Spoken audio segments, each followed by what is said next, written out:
새벽 3시 캄보디아의 한 외곽 마을. 폭우가 채 그치지 않은 골목에 어둠을 뚫고 사람들의 비명이 울려 퍼진다. 그곳에서 체포당한 사람들, 그중 68명은 한국인이었다. 이 이야기는 단순한 해외 체포 사건이 아니다. 그 이면엔 국제 범죄 조직, 피해와 가해의 경계, 그리고 국가의 책임과 역할이 얽혀 있다. 우리가 지금부터 살펴볼 것은 단지 68명의 한국인이 아니다. 그들의 배경, 그들이 걸어온 길, 그리고 이 사건이 남긴 무게다. 먼저 사건의 실체를 파악해야 한다.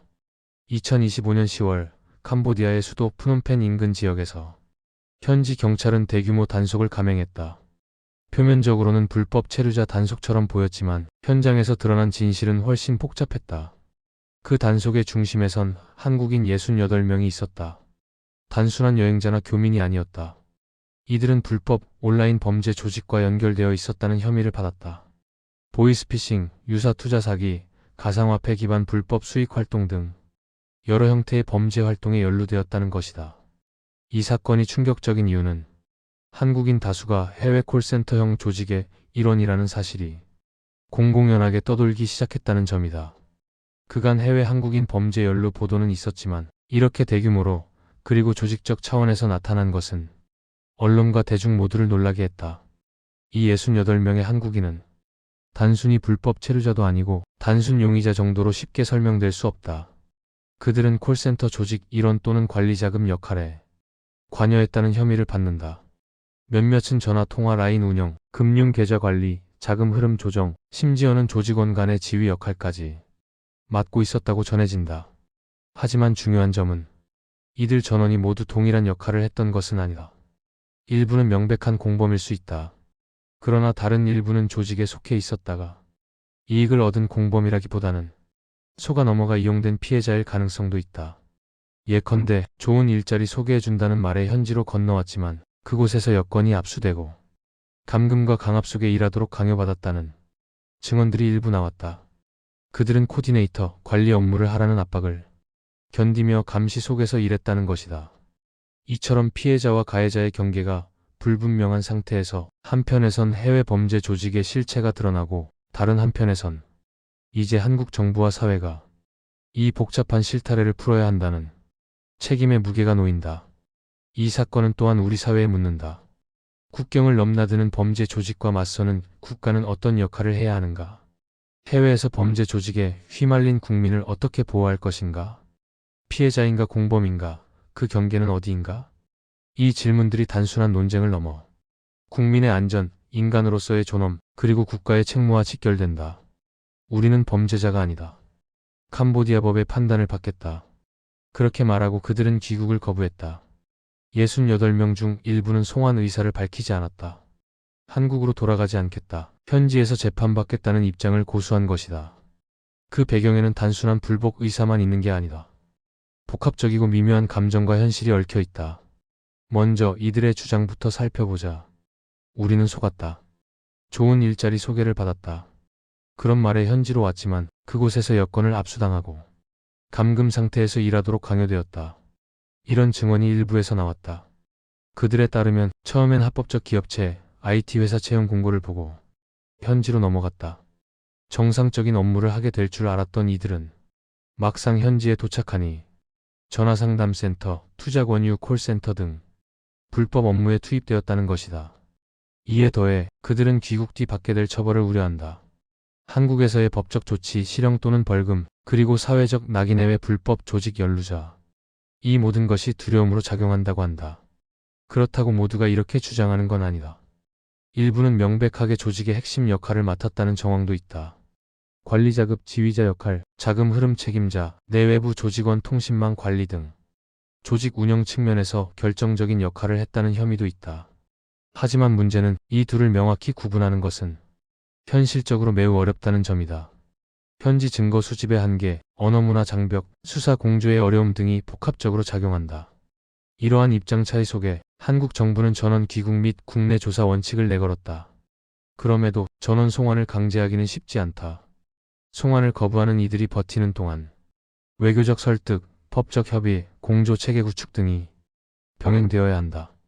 송환을 거부한 이들에게 현지 법적 절차를 밟게 하자는 의견도 있지만 이 경우 그 절차는 한국인의 권리 보호보다는 현지 법 체계와 현실에 종속될 가능성이 높다. 이처럼 귀국 거부자들은 단순히 송환이 싫다는 이유만으로 거부하는 것이 아니다. 그 안에는 심리적 부담, 법적 불확실성, 자기 정체성의 혼란, 그리고 나라는 공동체로부터의 거리감까지 여러 층위의 갈등이 존재한다. 우리는 이들을 단순히 죄인으로 규정할 수 없다. 피해자이자 공범이 될 수 있으며 그 경계는 오히려 사건을 깊이 들여다볼 때 더 흐려진다. 국민의 생명과 안전을 지키는 것이 국가의 책무다. 68명 한국인이 해외에서 얽힌 이 사건은 단순한 범죄 대응을 넘어 외교 법문의정이 뒤섞인 복합위기다. 사건이 알려지자마자 한국 정부는 즉각적인 태스크포스를 꾸렸다. 대통령실은 국가안보실장 주재로 긴급회의를 열었고 외교부, 법무부, 경찰청, 국정원 등 주요 기관이 모두 이 사안에 뛰어들었다. 외교부는 캄보디아 정부와 직접 접촉했다. 체포된 한국인들의 신원 확인, 수사기록 공유 요청, 송환 절차 협의, 법 집행 공조 등 다양한 협력을 요청한 것이다. 동시에 한국은 캄보디아 정부에 여행 경보를 상향 조정하고 특정 지역 보코르산, 바벳 등을 여행 금지 구역으로 지정했다는 보도도 나왔다. 이런 외교적 조치는 단순한 대응을 넘어 한국인이 다시 비슷한 피해를 입지 않도록 제도적 압박 수단이기도 하다. 한국 내에서는 본국으로 송환된 이들을 대상으로 강도 높은 조사가 예상된다. DNA 통신 기록, 자금 흐름, 국제 공조 수사 자료 등이 조사 과정에 동원될 것이다.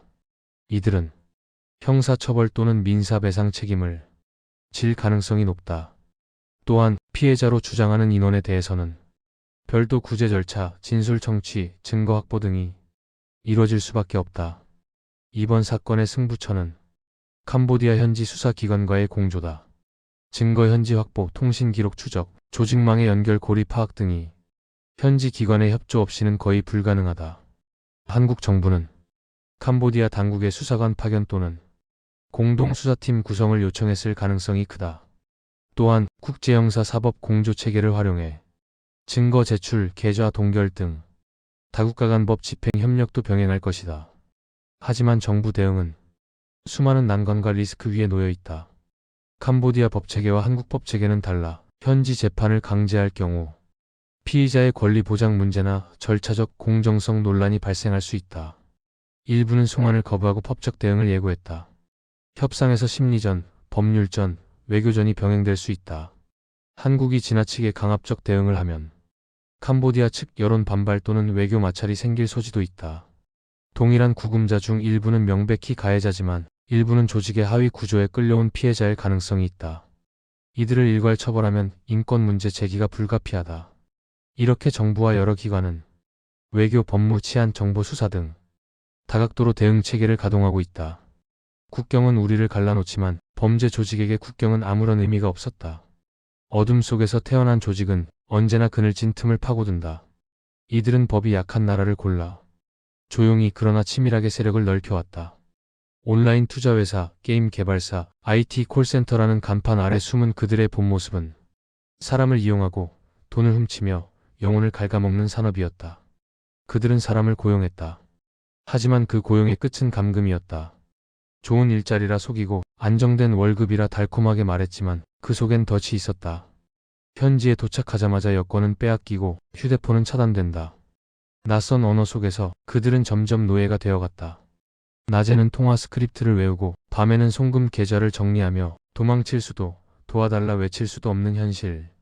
그 안에서 누군가는 살기 위해 속이고 누군가는 살아남기 위해 거짓을 택했다. 그리고 그 뒤엔 언제나 조직이 있었다. 보이지 않는 상층부, 해외에 숨어있는 관리자들. 그들은 절대 얼굴을 드러내지 않았다. 명령은 메신저로 내려왔고 돈은 익명의 계좌로 흘러갔다. 이 체계적인 범죄망 속에서 하위 조직원은 모두 서로의 얼굴조차 몰랐다. 상층부는 하층부를 버릴 준비가 되어 있었고 하층부는 그 사실을 너무 늦게 깨달았다. 이제 우리는 묻는다. 한국은 왜 그리고 어떻게 이런 함정에 걸려들었을까? 그 답은 단순하다. 우리는 너무 연결되어 있고 너무 빠르며 너무 많은 것을 믿는다. 스마트폰 속의 한 통의 문자, 해외 고수익 아르바이트 모집이라는 한 줄의 문장이 인생 전체를 무너뜨릴 수 있다는 사실을 우리는 아직 실감하지 못하고 있다. 돈을 벌기 위해 떠났지만 결국 목숨을 잃었다. 자유를 찾아 떠났지만 결국 감금당했다. 이 사건은 단지 범죄의 이야기만이 아니다. 그 안에는 우리가 잃어버린 경계선, 그리고 무너진 신뢰가 있었다. 이제 그림자 뒤편을 보자. 그 안에는 단 한 가지 진실이 있다. 사람을 이용하는 자는 언제나 사람을 잃게 되어 있다. 이제부터가 진짜 시작이다. 68명의 한국인이 남긴 이 사건은 결국 숫자가 아닌 사람의 이야기다. 그들은 지금 캄보디아의 쿠치소 어딘가에서 자신의 미래를 기다리고 있다. 어떤 이는 용서를 구하고 어떤 이는 두려움 속에서 침묵한다. 그리고 또 어떤 이는 난 잘못이 없었다고 속삭인다. 그러나 우리에게 필요한 건 단죄 이전의 질문이다. 이들은 왜 그곳에 있었나? 누가 그들을 거기로 보냈는가? 우리는 그들을 위해 무엇을 할 수 있는가? 국가는 이제 이들을 되찾기 위한 외교전을 벌이고 있다. 하지만 진짜 싸움은 거기서 끝나지 않는다. 돌아온 사람들을 어떻게 다시 품을 것인가? 그들이 다시 일어서도록 어떤 제도와 손길을 내밀 것인가? 정부의 대응, 법적 절차, 제도 개선, 그 모든 것 뒤에 결국 남는 건 인간에 대한 존중이다. 우리는 범죄를 막을 수 있을까? 아니, 적어도 다시는 이런 일을 겪지 않게 할 수는 있을까? 그 답은 지금 이 영상을 보고 있는 당신에게 있다. 무관심은 또 다른 범죄를 낳는다. 이야기를 듣는다는 건 그 사람의 고통을 함께 짊어진다는 뜻이다. 그래서 이 이야기를 남긴다. 68명의 이름, 그들의 후회, 눈물, 그리고 침묵. 그 모든 것을 잊지 않기 위해서 그들은 어쩌면 마지막 순간까지 도움을 받았을지도 모른다. 누군가 자신을 기억해 주길, 누군가 다시 기회를 주길. 이 영상이 그들의 목소리를 대신 전할 수 있다면 그것만으로도 우리는 이미 누군가를 구한 것이다. 여러분, 해외 어딘가에서 지금 이 순간에도 또 다른 누군가가 같은 일을 겪고 있을지 모릅니다. 당신의 관심이 그들을 세상 밖으로 이끌 수 있습니다. 이 이야기를 끝까지 들어주셔서 감사합니다. 그리고 우리 모두의 내일을 위해 잊지 말아주세요. 구독과 좋아요 눌러주시면 항상 최선을 다하겠습니다.